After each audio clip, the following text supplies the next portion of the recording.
presenta Estaciones ANCAP para su promo Carga y Ganá. Sortea 4 Jeep Renegade y premios de nafta gratis por un año. Elegí Estaciones ANCAP. Bien. Bueno, muy bien, le damos la bienvenida al senador de la República, al señor Robert Silva. Ayer hubo una conferencia de prensa, ahora un poquito la vamos a ver, pero vamos a hablar de otros temas de actualidad y noticias porque hay de todo para hablar en estos días. Robert, bienvenido, gracias por estar acá, ¿cómo estás? Un gusto estar acá, muchas gracias por la invitación, me estoy estrenando, debutando. Claro, acá nunca había venido. Ah, bueno. a este estudio no, pero sí habías estado en Sarola al Mundo, en otros estudios. Sí. Es verdad, Acá en verdad. este estudio es la primera. Bueno, ¿qué te parece? La ¿Un poco verdad que mejor? espectacular. ¿Cambiamos? Un gusto trabajar acá. Linda mejor vista. vista. Bueno, pero nosotros le estamos dando la espalda a la vista. Un día tenemos que hacer mirando para allá, ¿no? Es raro igual, pero bueno, linda vista. Bienvenido, Robert. Gracias por la invitación. Semanas agitadas, ¿no? Yo estoy en esa cosa que es distinta, que es aprender una nueva tarea, porque es la primera vez que soy senador, que soy parlamentario, entonces estoy aprendiendo mucho. Estoy en la Comisión de Presupuesto, ahora estábamos recibiendo al Ministerio de Transporte y Obras Públicas, ya recibimos a otro ministerio, entonces estás en eso permanentemente aprendiendo. Claro. Y sobre todas las cosas trabajando mucho y preocupados por diversos temas, entre ellos el educativo que ustedes dijeron. Vamos a ver la conferencia. Dale. Ayer, Robert, denunciabas un bestial recorte en la educación. Es un tema que está hace rato sobre la mesa. También vamos a hablar un poco de la reforma educativa y lo que decíamos con Fede, de los temas que están sobre la mesa.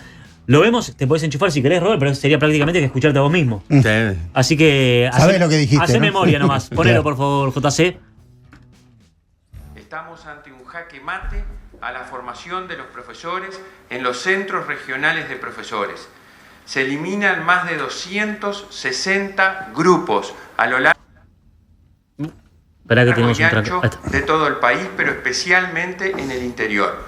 Los terceros y los cuartos años pasan en el mejor de los casos a la virtualidad, afectando la participación de los mismos. Pero además de las horas docentes que se recortan y de los grupos, se afecta la comida, el alojamiento y el transporte de los estudiantes del interior profundo, que desde 1996 están yendo a los centros regionales de profesores.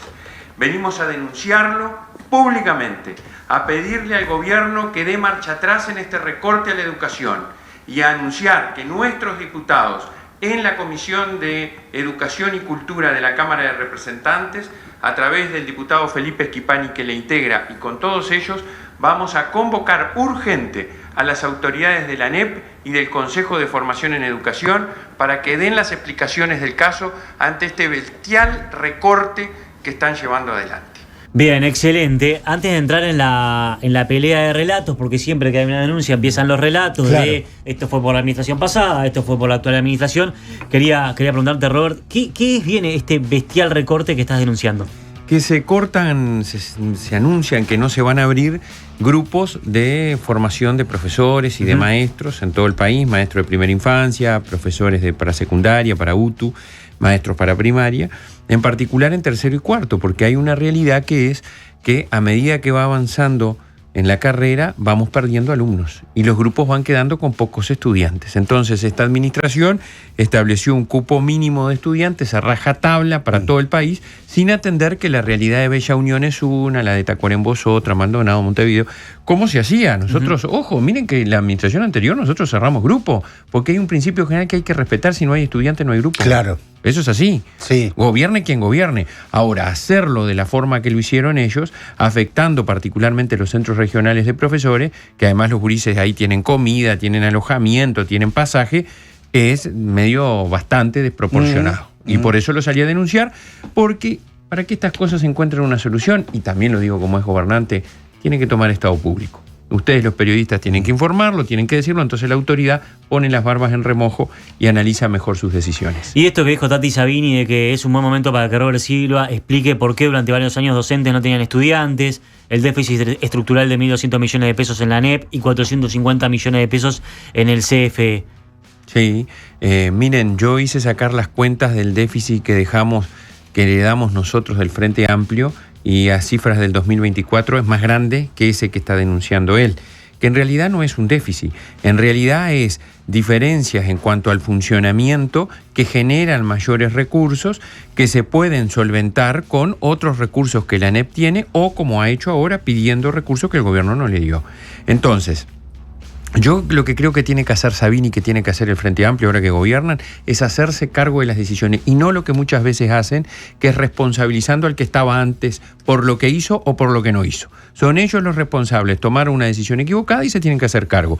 Independientemente de déficit, reitero, fue más grande el que recibimos nosotros y está en los documentos del 2020 que lo acreditan.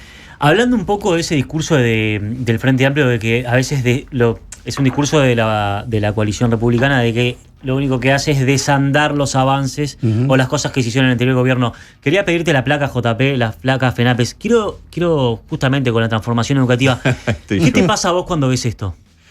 Bueno, están ingeniosos FENAPES. Sí, yo lo dije hoy, si FENAPES festeja, pongamos las barbas en remojo, ¿no? Porque la verdad que FENAPES ha sido una piedra permanente, no todos los asociados a FENAPES, sobre todo la dirigencia, pues yo digo, hay docentes que no son sindicalizados, hay docentes que son sindicalizados y está la dirigencia del sindicato. Y la dirigencia del sindicato muchas veces se ha enfrascado en discusiones ortodoxas que incluso a veces gobierne quien gobierne han sido piedra en el zapato para los mismos.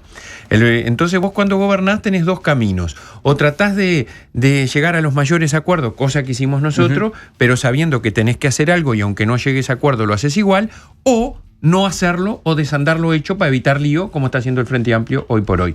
Y eso es lo que pasa. Ellos están felices porque nosotros no le hicimos caso en muchas de las cosas que ellos decían que no había que hacer, las hicimos igual, las competencias, las metodologías nuevas de enseñanza, y ahora el gobierno está desandando todo eso. Entonces ahí FENAPES festeja, porque les dice, ¿no? Le dice al gobierno y a la gente, ganamos nosotros, volvimos a la educación de hace varias décadas atrás.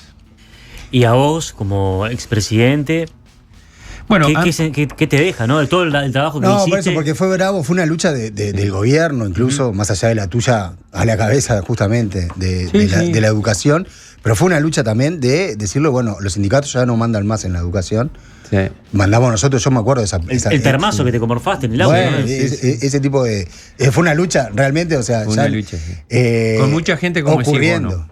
Mucha gente que trabajó. Porque es lo que vos dijiste y está bueno que lo pongas sobre la mesa. Esto no es un trabajo individual, es un trabajo de mucha gente. Conformamos equipo con gente a lo largo y ancho de todo el país, hicimos lo que hicimos y dimos dura batalla. Ellos me decían, hay que hacer tal cosa. Yo decía, miren, acá no mandan ustedes. Acá manda la autoridad legítima. Y vamos a tratar de acordar. Ellos aportaron, y sobre todo algunos sindicatos más que otros. A ver, la FUM, la Federación Uruguaya de Magisterio, es muy distinto que FENAPE. Aporta, plantea, discrepa, es dura las maestras, pero también aportan, y mucho. La ATD de UTU no es lo mismo que la ATD de secundaria, son cosas distintas, y hay que decirlo. Ahora, acá yo creo que estamos tropezando con la misma piedra del 2005-2006.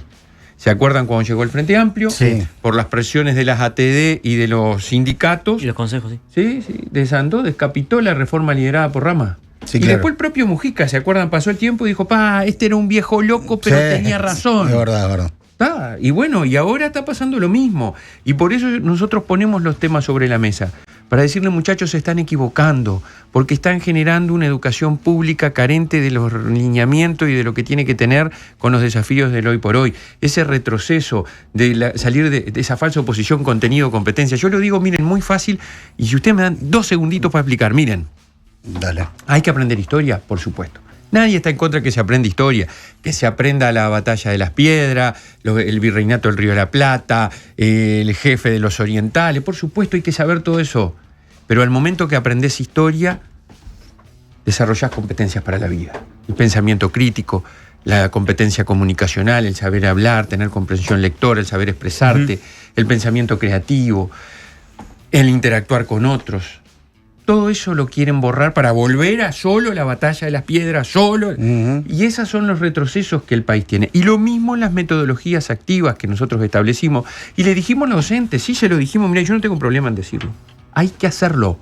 Hay que salir del docente que se para frente a la clase, repite lo que leyó antes, el estudiante en forma individual pasiva toma nota y una vez por mes da un escrito. Sí, 2025, ¿no? Bueno, Digo, hay que por cambiarlo. eso, claro. Muchos docentes, ojo, que ya lo habían cambiado. La diferencia, ¿saben cuál es? Que nosotros dijimos todos lo tienen que hacer. No el que quiera y el que tenga ganas. Todo. Entonces ahí vinieron con la libertad de cátedra. Afectan la libertad de cátedra. Entonces es un retroceso muy importante. Y yo lo voy a ejemplificar, además de en ello, esa falsa oposición, competencias, contenido. Los gurises tienen que tener competencias para la vida. Sáquenselo con peine fino, pero es así. Si no, van a ser excluidos en esta sociedad. El que no tenga la competencia de aprender a aprender, de saber que lo que aprende hoy es efímero, se termina rápidamente y tiene que aprender otras cosas. El que no tiene esa competencia no puede en esta sociedad donde lo único seguro que tenemos es el cambio. Pero además una sociedad permeada por la tecnología. ¿O tenemos duda que eso es así? Nosotros pusimos ciencia de la computación, adecuamos los programas, pusimos habilidades digitales, pusimos programación, inteligencia artificial, aumentamos las horas. ¿Qué hace este gobierno? A contrapelo de lo que pasa en el mundo. Disminuye las horas de tecnología. Más de 70 horas en el año entre octavo y noveno. Estamos hablando de la ANEP, la revisión de los programas. La revisión de las cargas horarias. Lo cual es un desastre porque, ¿qué hace? Pone música como la tuvimos nosotros, pone geografía, pone astronomía, que estaban en el programa, pero estaban de manera distinta. Optativas, talleres de expresión artística, expresión musical. Los gurises, vos sabés tocar la guitarra, vení, vamos a hacer un taller. Esas cosas para motivar incluso a los estudiantes. Eso de que dice la administración pública de la educación, ¿no? De, bueno, la transformación educativa de Robert Silva, lo que era, está más orientada hacia un esquema de producción, ¿no? Productivo. Y lo que nosotros queremos es generar pensamiento crítico. Bueno, una de nuestras competencias y fundamental es el pensamiento crítico. Nosotros teníamos 4 pensamientos a desarrollar que son fundamentales. El pensamiento crítico, el pensamiento creativo, el pensamiento científico y el pensamiento computacional. ¿Qué es el pensamiento computacional? Usar la tecnología para resolver los problemas de la cotidianidad de la vida. Sencillito es eso, es mucho más, pero sencillito para entenderlo. Entonces, ¿cómo vamos a querer nosotros eso que dicen cuando en realidad lo que estamos haciendo es lo que por donde la educación camina desde hace mucho tiempo? Porque hablando en criollo también y para entendernos, ¿saben lo que va a haber acá? Una educación pública que no evoluciona y una educación privada que sí evoluciona. Y yo lo digo drásticamente para que lo entiendan, porque le están privando a los hijos de los trabajadores, que es la enorme mayoría de los que van a la educación pública, tener una educación de calidad. Porque estamos retrocediendo a los bachilleratos del 76. Y hay que decirlo, porque también volvieron a los mismos bachilleratos, desarmaron lo que hicimos y volvieron con nombres, otros nombres, al bachillerato científico, biológico, humanístico, de derecho, de economía, de agronomía, de medicina. Escúchame, es el plan del 76. Hay que cambiar esas cosas y es lo que nosotros tratamos de hacer. ¿Hicimos todo lo que había que hacer? No, hicimos algo, empezamos. Había que hacer mucho más y lamentablemente estamos en un retroceso. Bien. Nada, una pregunta más coloquial, pero antes de meternos en algunos temas de agenda, sí. ¿Qué obsesión hay con la astronomía del gobierno pasado y este gobierno? ¿Qué pasa con la astronomía? Bueno, nosotros hicimos un cambio, la adecuamos y pusimos ciencias del espacio y tecnología, porque hoy la astronomía, según nos dice la gente que sabe, está muy vinculada con la tecnología y el uso de la misma. Y lo pusimos incluso en bachillerato y en educación básica integrada. ¿Cuántos profesores de astronomía hay? Bueno, hay muy pocos. Yo quiero decir que yo me fui a examen de astronomía. ¿Sí? ¿No sabés lo que era la CIMUD? Sí, no. ¿Sabés cuántos fuimos? ¿Cuántos estábamos en el examen? 3 personas. Claro, creo que de todos los colegios que habían, se dieron en otro colegio. Sí, no, Escudero, me acuerdo del profesor. Estuve escuchando que como que es una tradición. La Valletilla, todo, gozo. La Tres María. Sé que no prendió en mí. No, pero como que es una tradición uruguaya la astronomía y dicen el gobierno la sacó y es parte de la idiosincrasia uruguaya. No, bueno, los profesores de tecnología cuando fueron al Senado a hacer la denuncia, los de ciencia de la computación y todo eso, ¿saben lo que nos dijeron cuando le preguntaron al gobierno por qué le sacaban horas? Porque nosotros tenemos que cumplir con otros docentes, con otros colectivos, devolverle las horas de astronomía, música, geografía. que no habían perdido horas la mayoría de ellos. Por ejemplo, geografía, nosotros la habíamos transformado y hablábamos de ciencias del ambiente, justamente para adecuar a las necesidades de ahora. Pero en fin, yo creo que es una triste realidad la que estamos pasando en un gobierno que lo que se caracteriza, a mi criterio, y acá me pongo el gorro absolutamente colorado y ballista y de la oposición, lugar que la gente me puso con sus votos, un gobierno que lo que hace es retroceder o desarmar lo que se había hecho. Lo vemos en diversos temas, Arasatí, Cardama y otros que están en la vuelta, ¿no? Bien, antes de Cardama te llevo a un tema que vos dominás porque fuiste uno de los voceros de la conferencia de prensa que habló sobre la incompatibilidad de Danza, digamos, en su cargo en ACE y sus cargos privados. Hubo una conferencia de prensa, estabas vos, estaba Martín Lema del Partido Nacional, donde exigían la destitución de Danza. Se ven como horas claves en este asunto, ¿no? ¿Están esperando ustedes también el fallo de la JUTEP? Yo creo que eso también es un capítulo muy vergonzoso, ¿no? Pues es que yo recorro mucho. El otro día tuvimos en Jun una reunión lindísima, un asado que hicieron gente allá del grupo y nos fuimos hasta allá a saludarlos y a estar un rato. Y una de las cosas que nos plantean es el descreimiento que a veces tienen cuando estas cosas pasan. Es decir, yo no tengo duda de que hay una clara incompatibilidad, como el mismo Frente Amplio en gobiernos anteriores dispuso con un anterior presidente de ACE que lo sacó del cargo. Baltasar Aguilar. Lo sacó Tabaré Vázquez. María Julia Muñoz. Y bueno, en gobierno de Tabaré Vázquez, María Julia Muñoz, que era la ministra de Salud, lo sacó por la incompatibilidad. Pues ahora, ante la misma situación, una persona que ejerce la profesión en un sistema privado de salud, siendo el presidente del sistema público, dice que no se viola la Constitución. Pero más allá de ello han habido otras cosas. Yo digo, a la gente común, a los que nos están mirando, si marca tarjeta en 2 lugares, cobrando 2 sueldos al mismo tiempo, ¿está bien o está mal? A ver, el sentido común te aplasta y te dice, no, está mal, porque no podés hacer eso. Es lo que ha hecho el presidente de ACE. Y el Frente Amplio y el gobierno tienen que esperar que venga alguien a decírselo. Ayer ya tuvo una cachetada, una trompada grandísima, ¿no? Porque el Instituto de Derecho Constitucional de la Universidad de la República dijo que hay incompatibilidad y que es improcedente. Vaya trompada que tuvo. Y ahora está esperando el de la JUTEP, que todos creemos que va a ser negativo. Entonces el gobierno tiene que esperar que la JUTEP se lo diga para hacer lo que todos creemos que hay que hacer porque está mal. Entonces, si renuncia, ¿tiene que haber interpelación igual? Bueno, esa es una discusión que estamos teniendo. No, pero perdón, antes hay 2 caminos, porque puede renunciar a todo lo privado y quedarse en ACE, que para ustedes sería tema zanjado igual. Yo creo que se han generado un conjunto de situaciones de incompatibilidad durante este tiempo. Claro, por eso y de toma de decisiones por parte del presidente de ACE que podrían ameritar igualmente la interpelación para dejar en evidencia el mal proceder de las autoridades, tanto el Ministerio de Salud Pública como el presidente de la República, que han mantenido una situación hasta último momento. ¿Saben qué me vino a la mente ahora? ¿Se acuerdan cuando Astori mantuvo al presidente de Casino? ¿Cómo era el nombre? Hasta último momento, hasta que la justicia... Bengoa era. Bengoa me parece que era, ¿no? Hasta que lo terminó procesando. Hasta que lo terminó procesando, porque dijo, hasta último momento lo mantengo. Bueno, acá es lo mismo. No, ese era de la época de los casinos con Tabaré Vázquez, que lo terminó sacando. Bengoa creo que era. Creo que era Bengoa, sí. Creo que era Bengoa.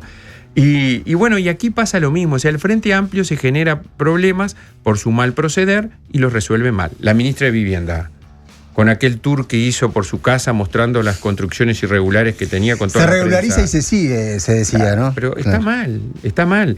Con lo de la UPP, a ver, la vicepresidenta del puerto que designó al marido dándole compensaciones, el esposo, está mal. Son cosas que no precisan el menor análisis para darse cuenta que están mal y que además generan mucho descreimiento. ¿Saben por qué? Porque el Frente Amplio llegó al gobierno diciendo que gobierne la honestidad. Yo siempre me opuse. Primero porque nadie tiene vacuna contra la corrupción. Pues en los equipos siempre puede pasar algo, hay que estar preparado. Luchar siempre para que no pase. Pero ¿qué quiere decir? ¿Que los únicos honestos, yo se los decía, son ustedes y yo soy deshonesto? No es así. No es así. Pero llegó que gobierne la honestidad y en realidad ha tenido episodios reñidos con la honestidad de diversa naturaleza. Y el primero, que para mí a veces pasa desapercibido y es el más importante, porque para mí es letal, lo que confesó el viceministro de Economía, ¿no? Valcorba, cuando dijo que nosotros desde que en el Congreso se aprobó el programa de gobierno sabíamos que era imposible cumplir. Porque Él mismo dijo, se precisan entre 5 y 6 puntos del Producto Bruto Interno. ¿Saben cuánto es eso? Son 4.000 millones de dólares para cumplir lo que prometimos en el programa de gobierno. Lo dijo el viceministro de Economía. Entonces el Frente Amplio de pique nos decía que gobierne la honestidad, pero nos mentía con un programa que sabía de antemano que no lo iba a poder cumplir. Esas son las cosas que hacen mella, que afectan a la gente y que generan descreimiento. Bien. Cerramos con caso Cardama. Dale. También lo has balconeado el tema, obviamente. Sé que involucra más al Partido Nacional, pero también toda la oposición está pendiente de lo que pueda ocurrir. Que pasado ya una semana, ¿no?, de aquella conferencia de prensa tan grandilocuente a esto de ahora, que hay como una especie de reculada, de negociación, ¿qué sensación te deja? Mira, a mí me preocupa muchísimo. Yo lo he dicho varias veces. Uh-huh. El que nada debe, nada teme. Me lo enseñó mamá de chiquito en Tacuarembó. Investiguen todo lo que tengan que investigar, que cuando crean que hay oscuridad, prendan la luz, investiguen. Yo no tengo ningún problema. Ahora, hagan las cosas bien, señores, porque esto no es un boliche. Esto es un país, es un gobierno. Entonces tú no podés hacer lo que hiciste cuando yo empecé a analizar el tema 24 horas después de esa grandilocuente conferencia de prensa con el presidente diciendo que iba a rescindir el contrato y ahora están reculando en chancleta de diversa manera. Uh-huh. Yo dije, pero primer año de facultad de Derecho. ¿No tendrían que haber constituido en mora? Haber intimado cuando ven que la garantía tiene problemas, cayó, para después, eventualmente, si no cumplen el plazo que se establezca o que establezca el contrato, rescindir el contrato. Yo lo dije, al otro día que unos colegas de ustedes me consultaron, pero déjenme ver, estudiar. Bueno, resulta que sí, que no intimaron, que no hicieron constituir en mora, que han dicho de todo del contratista cuyo contrato sigue vigente, uh-huh, que empezó por la rescisión, ahora la ministra dijo que vamos a seguir controlando y ayer en conferencia de prensa, cuando todos creíamos que se anunciaba la rescisión por trascendidos con periodistas vinculados al gobierno que surgieron, uh-huh, no, vamos a ver si negociamos y si no negociamos y si no hay acuerdo tendremos que ver cuál es el plan B. Una gran improvisación del gobierno que puede generar responsabilidad al Estado que terminamos pagando todos los uruguayos. O sea, nueva contradicción. Cuando nos dicen que quieren preservar y cuidar la plata de los uruguayos, la ponen seriamente en riesgo con estas acciones infundadas, improvisadas, que mucho mal nos hacen, ¿no? Bien, muy bien. Nos quedamos sin tiempo porque vienen ya nuestros compañeros. Pasale a Robert Silva. Este pelotín es de Hola Stream para que te lo quedes. En un termo o en el auto. O en la camioneta. Claro. Poner. Con mucho gusto. Vamos a hacerlo. Gracias, Robert. Gracias por venir, Robert. No, gracias a ustedes por la invitación. Un gusto y seguimos batallando. Bien, muy bien. Nosotros nos vamos a reencontrar. Antes nos vamos con esta presentación. Es verdad. Perdón. Nos vamos con esta presentación. Cerramos esta presentación y después volvemos y nos despedimos. Ahora.